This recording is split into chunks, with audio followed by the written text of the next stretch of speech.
Live from Washington, D.C., Jay Sekulow Live. Phone lines are open for your questions right now.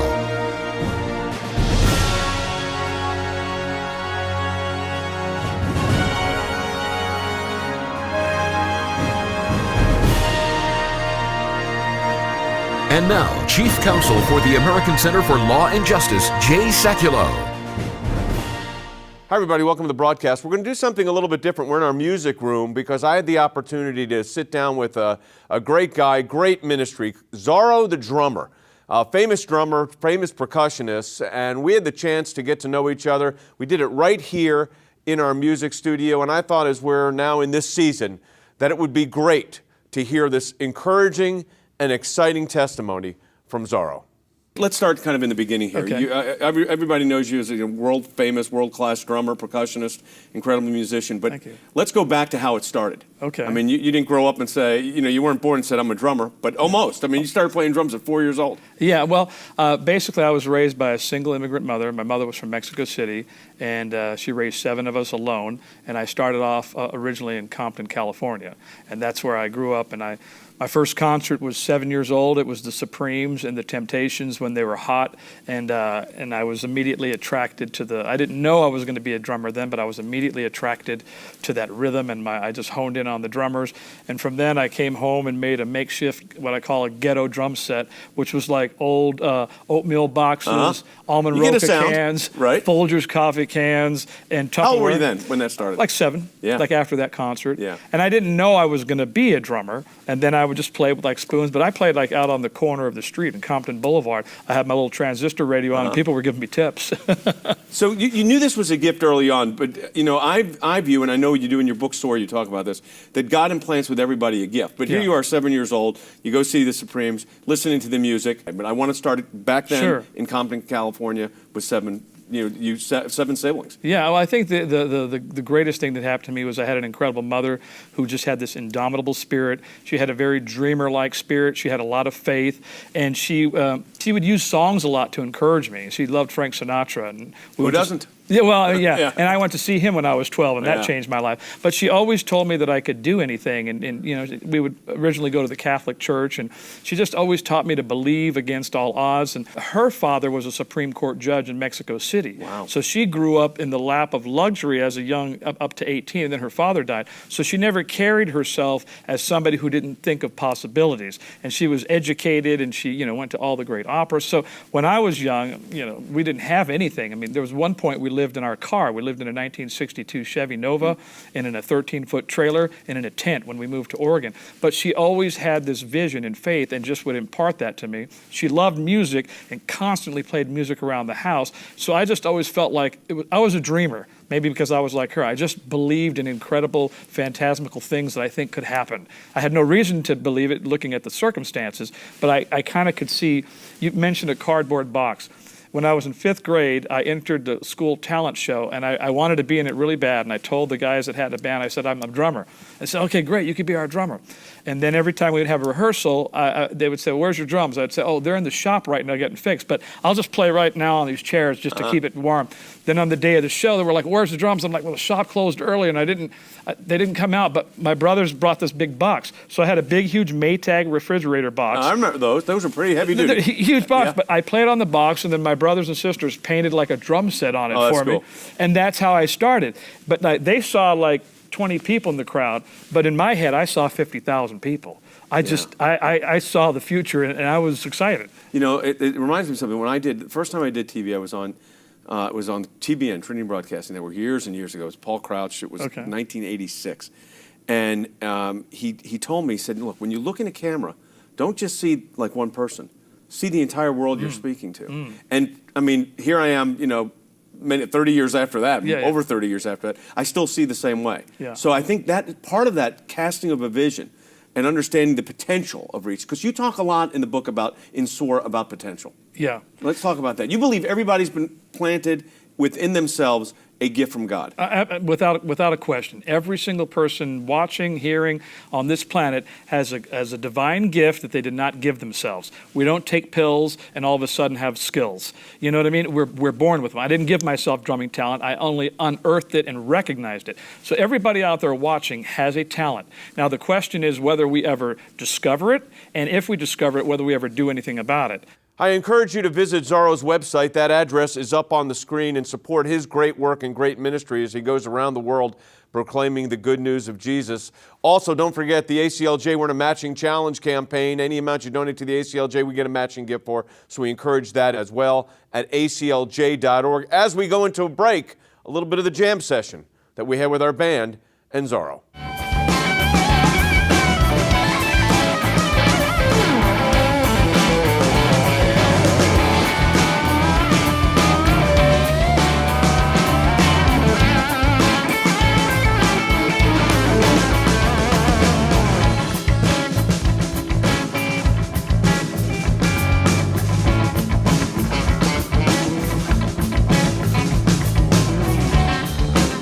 What are you telling, 20-somethings right now about developing the talents they have? That's why we're here. The whole reason why we're on this planet. The only thing that gives life any purpose or significance or joy is the pursuit of a goal. It's like any movie. There's no good movie without the pursuit of a goal of the protagonist, right? So there's no life that's worthy unless the protagonist has a goal and obstacles he has to overcome that make the dream fulfilling. If we were able to, at 5 years old, just have everything that we ever wanted, then there's no purpose in life. So if you want to have, you can be rich and famous and still not be living out a purpose. Mm-hmm. Purpose is bigger. It's walking in your calling, and also ultimately understanding that the whole point of it is so that we can impact other people. And this is where a lot of people miss it, is they might become a famous actor or a famous athlete, but if the journey was all about them, it ceases to fulfill you. Because I believe the way God created us is that we only find satisfaction when we're serving. And so so it's important that you are accountable to develop what God gave you, but to ultimately understand that it's passing through you. I don't own any of my gifts or talents. Right. They're just here so that I can bless as many people as possible on the journey. I want as many people to be affected by my life in a positive way through the drumming, through the speaking, and through the writing. So that's what I teach the millennials and anybody who's living, that this is what we're here to do. And when it's all said and done, I think God's going to ask us all to give an account of our life. What did you do with the treasure that I gave you? Right. And you better have multiplied it, and it better come back to be more than what you got. So let me take you back to 7 years old. You've spent time in Compton, California. You end up in Oregon. Yep. How did that happen, by the way? Well, so I grew up in Compton, California, and then in 1971, the earthquake came, known as the Sylmar earthquake. Right. And my mother was kind of anxious. She was a very adventurous woman, and she was anxious to try something new. My oldest brother, Armando, married a girl who was from Grants Pass, Oregon. They went on a little trip there. My mother never went. She went there sight unseen. My older brother and sister went there, and they said, we should maybe come up here. And we had never seen rivers, mountains, lakes. I mean, we grew up in the LA River, right. Where there's sliding down dirt clods on cardboard. Right. So we moved up there sight unseen in 1971. What was that like for you? I mean, you're a city kid in Compton, LA, and you're in the fields of Oregon. It was a drastic life change. It was very hard at first. I was 9 years old.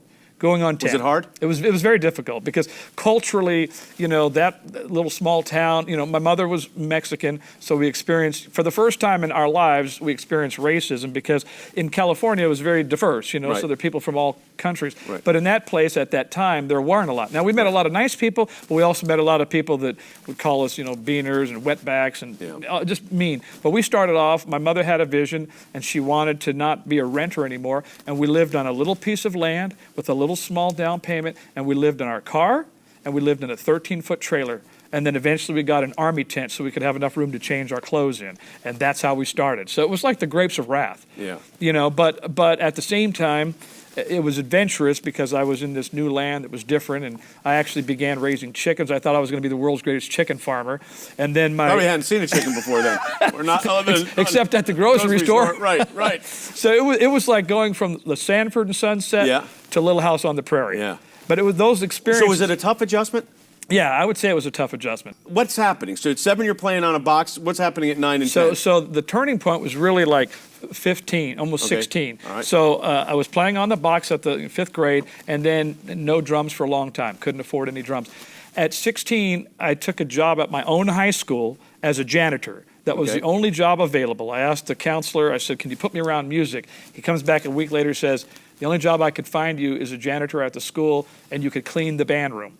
Okay, that was the end of the job. It was a half an hour, it was a 2-hour job. That last half hour was to vacuum the band room, put the instruments away, put the music away. So I always reserved the last 10 minutes to sneak on the drum set. And the band director was always gone. And I didn't own a drum set at the time, but I would sneak on there and play. Well, one day, he caught me playing on the drums instead of cleaning, and then he said, wait right there, kid. And then he goes and gets somebody, and I thought I'm getting fired. You thought you were in trouble. I thought I'm getting fired because I'm drumming on the job, not sleeping on the. And he comes back with another guy and says, play again. And then he says, you're a rhythmic genius. Where have you been hiding out? And he didn't know I've been trying to get in the school band program from the 4th grade. Every year I said, could I be a drummer? And they'd say, there's too many drummers, you can't play the drums. So year after year I was turned down.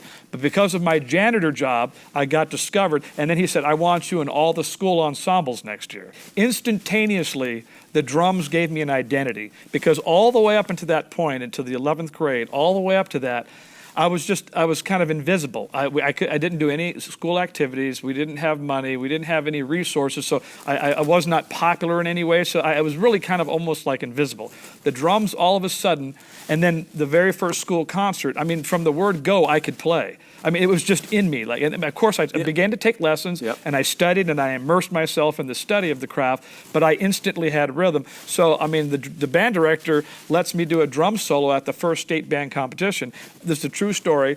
Do you remember the songs you were playing? I can still remember, like, the first band when I did. I'd play. I lived in a predominantly Jewish neighborhood, but they still had a Christmas pageant, and I had to play a little drummer boy on the drums. I was actually the trumpet player, but the snare drummer, he moved. So they moved me from the trumpet. I mean, like a week's notice to play. I still get freaked out when I have to hear a little drummer boy. We got two things in common because they pawned me off on the trumpet for one semester, and I said I can't do that. Yeah. But anyway, so they let me do a drum solo, and I played a Maynard Ferguson tune called Pagliacci, oh, sure. the opera song. Well, he did a kind of a funky disco version of it.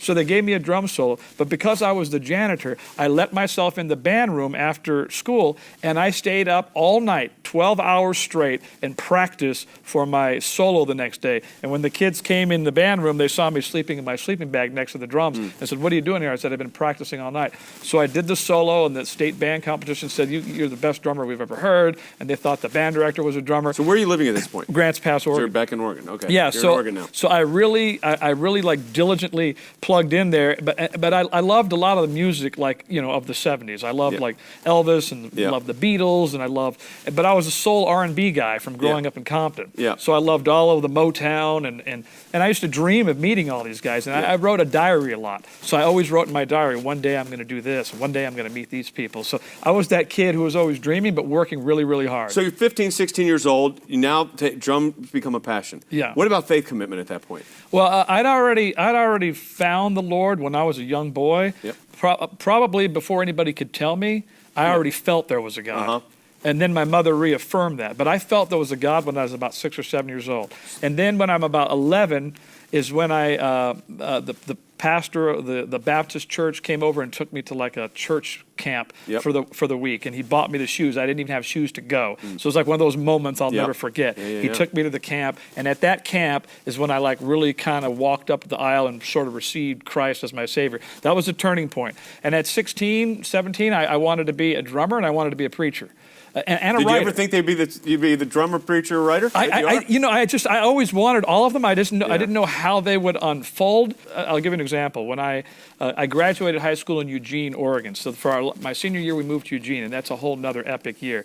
But then after that, I joined a local band in Eugene that was professional. They came down to Disneyland to audition for a house spot, and we didn't get the gig, and the thing fell apart. But I wound up back in L.A. So I didn't know what to do. So I went to Beverly Hills High School, and I sat on the lawn and pretended like I was a new student. And I had a boombox, a ghetto blaster. I had my drum pad. I was cranking some Earth, Wind & Fire. Love Earth, Wind & Fire. I had my pimped out hat. And within 5 minutes, different musicians started coming up and talking to me. I went to school every day at Beverly Hills High as if I were a student, because except you weren't. Except I wasn't. I was reliving my senior year without having to do any homework, because I was like, I didn't know what else to do. But I'm in LA. I need to meet people my own age, and so I sat on the lawn. But I met in 5 minutes. I met a guy named Lenny Kravitz, who became one of my best friends. So how'd you meet Lenny? Right there on the lawn. He came up and started talking to me, because he said, "Oh man, I could see you play on those Skins. You play drum set?" I said, "Yeah." He said, "Man, I'm a guitar player. Let's get together and jam." And so we immediately became friends at that moment. Yep. Half an hour later, I met another kid named Kinney. We became friends. He played the bass. A month later, he takes me up to his house. I didn't know who he was. We get to his house. I'm going, "Oh my gosh, these people. I've never seen a house like this. It's a mansion in Bel Air. They got llamas, and it turns out to be one of my iconic idols that I idolized as a kid, Berry Gordy. Wow. The founder of Motown. Berry Gordy. The Berry Gordy. Yeah. He was Kenny Gordy, Berry's son. Wow. So the next thing you know, I'm up at the Berry Gordy mansion every day. I bought every one of those 45s as a kid, the Jackson 5. I had all of the, and so a month later, the doorbell rings. I see 2 Rolls Royces pull up. Nobody answers. I answer the door. It's Michael Jackson and the Jackson 5, like my favorite group as a kid. So I had a lot of these serendipitous Forrest Gump moments, but I planted myself and did audacious things by faith, because that's what faith is. Well, as you already seen, Zorro is a tremendous talent. He's got a tremendous testimony in a ministry that's impacting the world. I was greatly encouraged by spending some time with him. We got to know each other, and this is a great guy. He's got a heart for the Lord. He's also a very talented musician. You saw a little bit of that as we've come in and out of the breaks, but let me give you a little bit of a drum solo that Zorro did right here in our music studio.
Everybody should get the book. Again, it's available on Amazon, wherever you buy your books, but of course you get it right on Amazon. It's called Soar. It's by Zorro. It's great. I've read it a couple of times.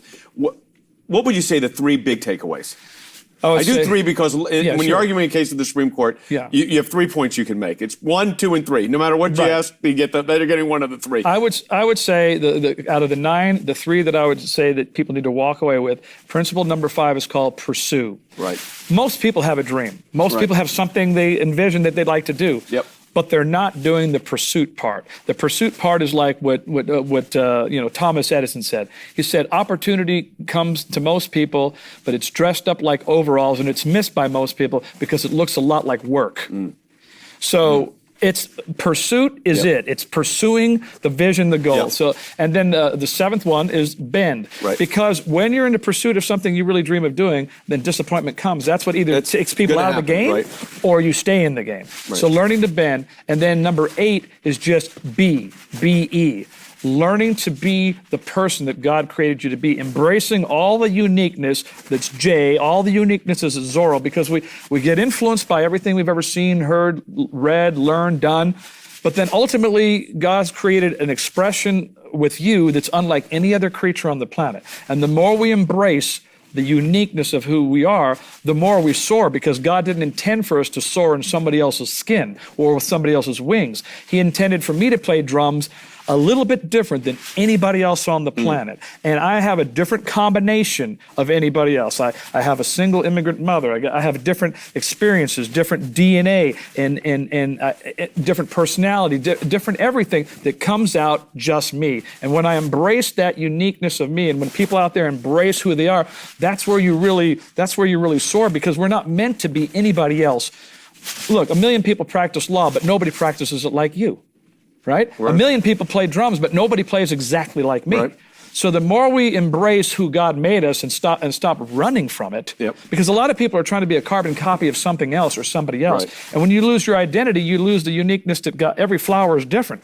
So I think that's a key thing. And if I were to squeeze in, if the Supreme Court let me squeeze in a fourth one, the fourth one is the reason why we're here. Okay. The fourth one, the last principle of the book is impact. When we understand that the reason we're here, you and I are here, we're taking up the space at this moment, but one day you and I will be gone. Right. So the only thing that's going to matter is not how successful Jay was, not how successful Zorro was, but how many people's life got better because we lived and we occupied this place. How many people did we touch through our ministry, through our, but not just that we touched through our broadcasts and through our music, but who had encounters with us. Because anybody who's famous can say, well, I'm doing great work, they're seeing my movies. But if you're an idiot when people meet you, or you're arrogant, and some kid who's an aspiring actor or drummer, like I meet people at the airport all the time, like drummers that recognize me. Right.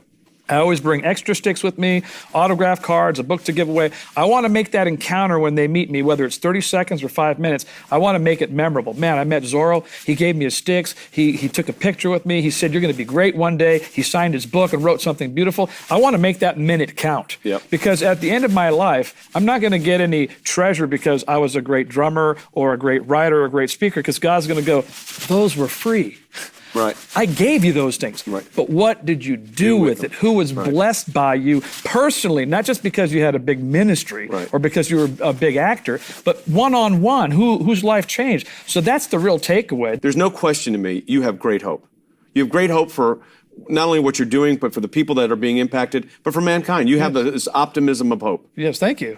Thank you. Well, and that it comes because God is an optimistic God. He's already written the story. It turns out good if you read the end of the book. And despite all the things that we go through as human beings, as a race, without hope, we are hopeless. So we must maintain that spirit of optimism. Most things in life are really just an attitude adjustment. Situations don't change. Our attitudes towards them change, and that enables us to overcome things. But I am the eternal optimist, and I'm hopeful because God gave man a purpose. He helped us to overcome these obstacles so we can live a purposeful, joyous life, despite that we're in the middle of a war through our lives. Thanks for being. It's been great being with you. It's been an honor and a privilege, Absolutely Jay. great. Thank you for this is a turning point for me. Oh, no, I appreciate it, and thank you for coming. The book is called Soar. You were meant to live for so much more. Well, that's going to do it for the broadcast today. Again, let me encourage you to support the great work that Zorro and his ministry team, they do and engage around the globe. But if you go to the website, it's right there on the screen. Go to his website. You can get a lot of information, but you can also support his great work. I encourage you to do that. Again, Zorro, great guy. We had a tremendous time together. He also played with our band. Again, also, let me not forget that we're in a matching challenge campaign, so your support of the ACLJ makes a huge difference. ACLJ.org for that. Any amount you donate, we get a matching gift for. This was a bit of a different broadcast, but I wanted to let you have the testimony. Because we're in that season, I would say, as we're approaching the Christmas season, going into the holidays, it's important to understand the focus should always be about the King of Kings and the Lord of Lords, and we did a little bit of that today on this broadcast. Let's go out in music. All right, Zorro, take a little bit.